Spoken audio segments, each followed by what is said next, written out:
Keren ya? Kok kenal Ji? Iya, ada peningkatan soal pergaulan lu, Ji. Iya, Pak Mahfud. Silakan duduk di sini. Biasanya sama tante-tante soalnya. Biasanya kayak gini temen gue. Boleh minum kopi? Tanya dong. Tanya siapa, tahu nggak? Bapak Mahfud kan? Dulu 10 tahun yang lalu pernah kesini, sekarang udah jarang kesini. Apa kabar, Pak? Luar biasa. Minum apa, Pak? Kopi ya? Kopi. Orang Mika yang enak, Pak. Emang Bagian gue.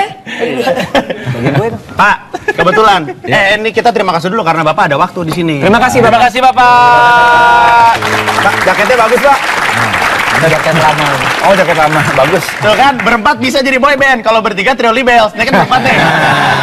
Pak, dari tadi saya nggak ngerti Pak, ini ngobrol mereka ada undang-undang, ada apa gitu Pak. Yang saya ngerti adalah kalau koruptor itu adalah penjahat, harus dihukum. Iya. Betul Pak. Hukuman yang menurut saya sama Dika, dia mahasiswa ini yang paling pas itu adalah hukuman mati. Hukum mati aja, Pak. Gimana nih Pak? Jadi, Iya. Pak, Bapak Mahfud anggap aja Bapak ini misalnya Menhukam atau misalkan Bapak Presiden. Kira-kira apa nih hukuman yang tepat nih untuk koruptor? Wow. Kalau saya sih hukuman mati memang.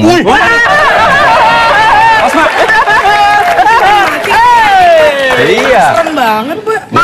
Sumpah pakai ini, Pak. Sumpah hidungnya, Pak. Jadi di undang-undang tuh memang mungkin. Di undang-undang memang mungkin disebutkan hukuman maksimal memang seumur hidup ya, tetapi ada pasal tertentu yang mengatakan bahwa dalam keadaan tertentu ya, maka kejahatan korupsi itu bisa dijatuhi hukuman mati karena ini sudah termasuk kategori membahayakan negara. Keadaan seperti apa, Pak? Keadaan seperti apa yang Ya, membuat keadaan membahayakan negara itu. Sekarang kan Kenapa nggak dipukul rata aja semuanya hukum mati? iya, korupsi. Habis banget sih. Iya. habis semua orang kaya di Indonesia ntar? Bagus tinggal doang. Terus yang bayar ini semua siapa? Lu nggak punya teman lagi nanti. Lu nggak punya teman lagi nanti. Gue nggak enak kalau jadi yang paling kaya sendiri. Gimana tuh, Pak? Kenapa nggak pukul rata aja? Iya.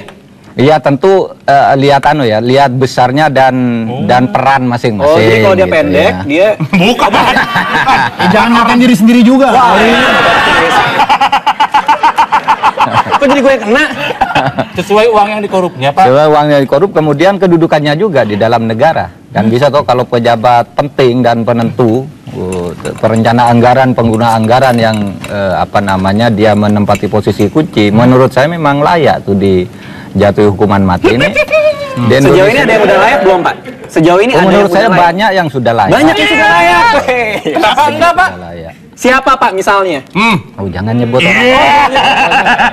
Pokoknya sudah banyak kasus korupsi yang sudah kita baca di media massa lah, sehingga kita bisa tahu yang mana yang layak dihukum mati, yang mana yang layak hanya dikasih 5 tahun dan sebagainya gitu. Tapi Pak, kenapa kalau misalkan memang banyak yang layak untuk dijatuhi hukuman mati, kenapa tidak pernah ada hukuman jati di atas sono, hukuman mati terhadap koruptor? Hukuman mati kan biasanya terhadap yang mengedarkan obat-obatan terlarang, teroris. Nggak pernah dengar ada hukuman mati terhadap koruptor terjadi di Indonesia? Kenapa nggak pernah ada pada hukumnya ada, Pak? Koruptor juga teroris, Pak. Iya itu. Lebih parah daripada teroris. Mereka teroris. Apa tuh? Gue juga lagi celeng. Kenapa tuh, Pak?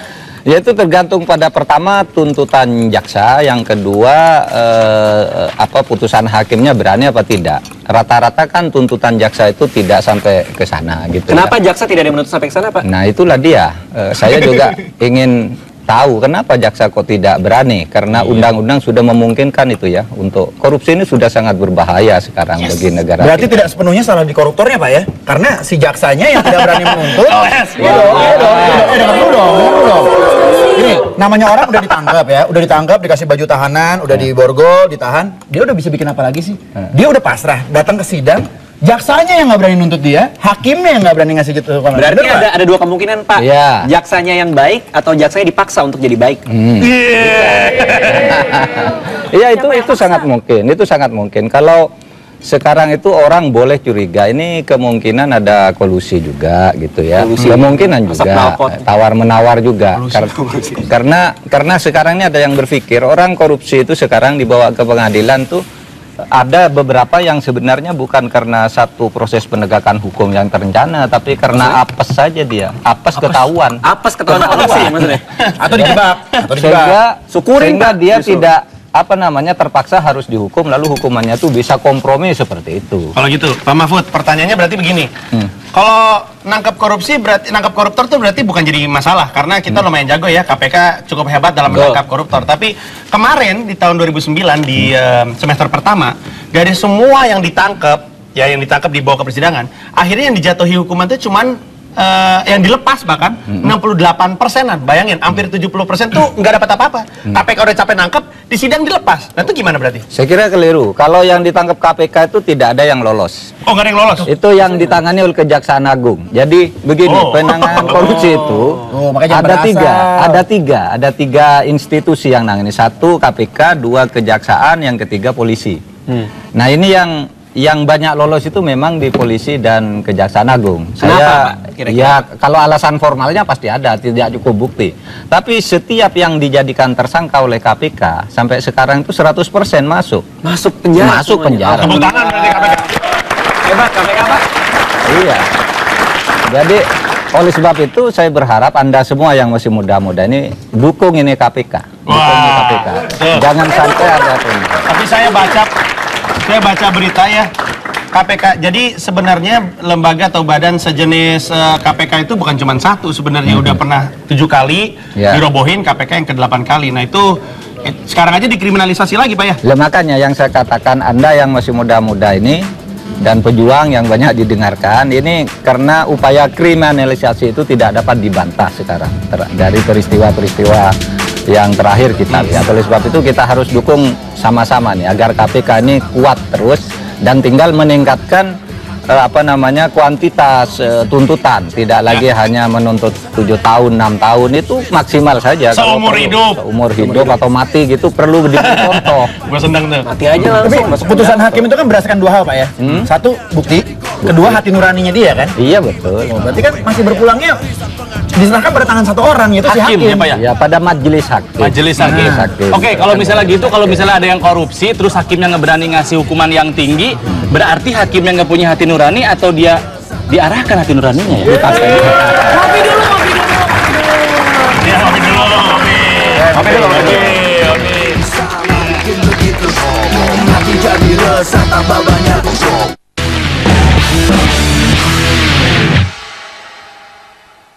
Didukung oleh Torabika susu full cream, susunya full, nggak setengah-setengah.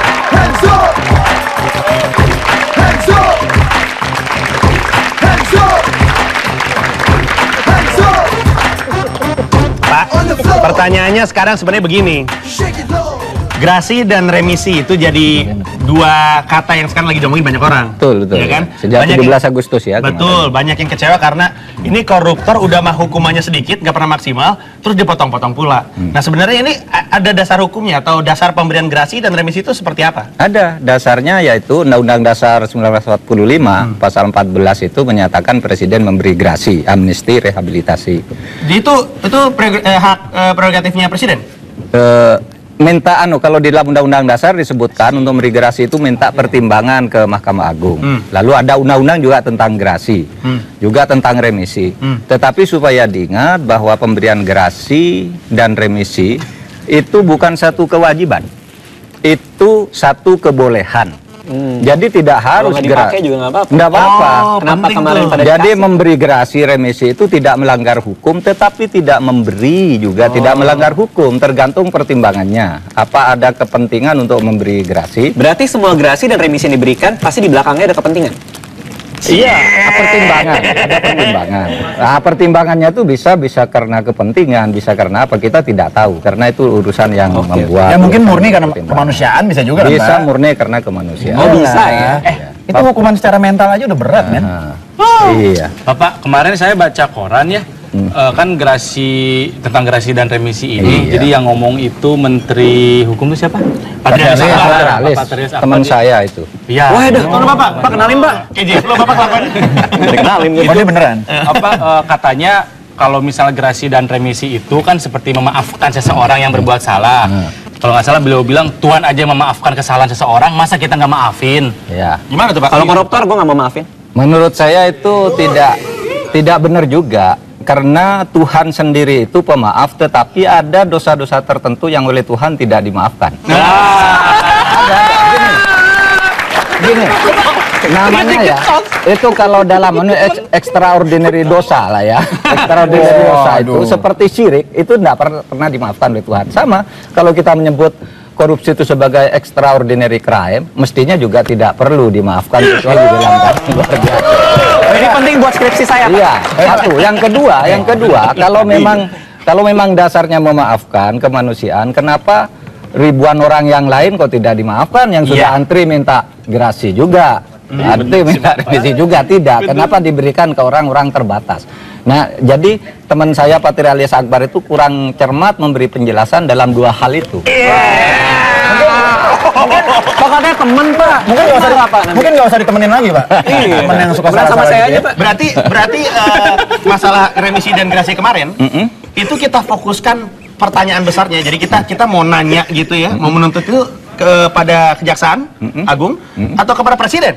Karena kalau mau minta ya enggak, kalau misalnya mempertanyakan begini, mempertanyakan sekarang ya melalui publik aja, karena seperti ini melalui media massa seperti Anda ini bertanya. Tetapi sekali lagi itu sudah sah, artinya saya katakan tadi memberi gerasi dan remisi itu tidak melanggar hukum, tetapi tidak memberi juga tidak melanggar hukum. Ini jadi kenapa harus? Iya, tidak harus. Kenapa memilih yang memberi, dan memberi itu pilihan gitu. Pak, kalau nih Pak ya, saya mungkin pandangan saya beda nih sama teman-teman yang lain. Ya nggak apa-apa lah ya, kasta juga beda gitu ya. Gini Pak, kalau buat saya gini Pak, buat saya koruptor itu tidak sekotor regulator. Karena gini, yang bersalah itu sehingga koruptor bisa lolos sana sini, bisa manfaatin yang namanya legal loophole, itu kan si regulator yang bikin peraturan dong. Makanya meledak kalau regulator nggak bagus ya. Enggak. Gimana tuh, Pak? Itu keliru. Begini, kalau peraturan kita itu semuanya sudah baik sebenarnya. Ini kan selama ini di tingkat pelaksanaan. Pelaksanaannya yang sering melakukan kolusi, sering membelok-belokkan aturan itu. Karena memang aturan itu kan sifatnya norma umum, sehingga sering bisa ditafsirkan berdasar situasi. Nah, ini yang sering digunakan untuk membelok-belokkan kasus itu, kasus yang berat menjadi ringan, kasus yang sebenarnya dan ini lazim ya, Pak? menjadi bebas. Lazim ya? Banyak terjadi. Berarti enak dong jadi koruptor Indonesia? Iya, bisa enak kalau pedomannya hanya ingin kenikmatan hidup duniawi. Ada. Aku suka Pak Mahfud. Pertanyaannya gini, undang-undangnya jelas nih, berhasil ditangkap oleh KPK atau oleh Kejaksaan Agung ya. Berhasil ditangkap di sidang. Udah jelas-jelas ketika di sidang bukti-bukti dikeluarkan. Ya. Pada akhirnya keputusan akhirnya ada di hakim kan. Hakim yang menentukan harusnya jatuhnya berapa gitu kan. Pertanyaannya adalah kalau jatuhnya di hakim, hakim menentukan dia udah lihat bukti dan segala macam. Apa yang salah dengan hakim sehingga kok nggak pernah jatuh hukuman maksimal selama ini? Berarti kan ada di hakimnya gitu. Gimana kejelasannya? Ya pertama tuntutannya memang selalu rendah kan dari jaksa. Meskipun sebenarnya nggak dilanding. Jaksanya juga sih. Tapi bisa juga sebenarnya hakim itu kalau mau berani itu melampaui tuntutan jaksa. Kalau misalnya dituntut 7 tahun dia kasih 10 tahun boleh saja. Gitu. Itu boleh saja, dan itu mungkin hakimnya juga saya tidak tahu apakah tidak berani atau terlalu berperasaan ya. Kayak baik banget ya hakim kita ya Pak ya. Kemungkinan baik-baik. Oke, jadi kita ambil kesimpulan sedikit. Ditangkap berhasil, dibawa ke sidang berhasil, dikasih tuntutan, dilemparkan semua bukti.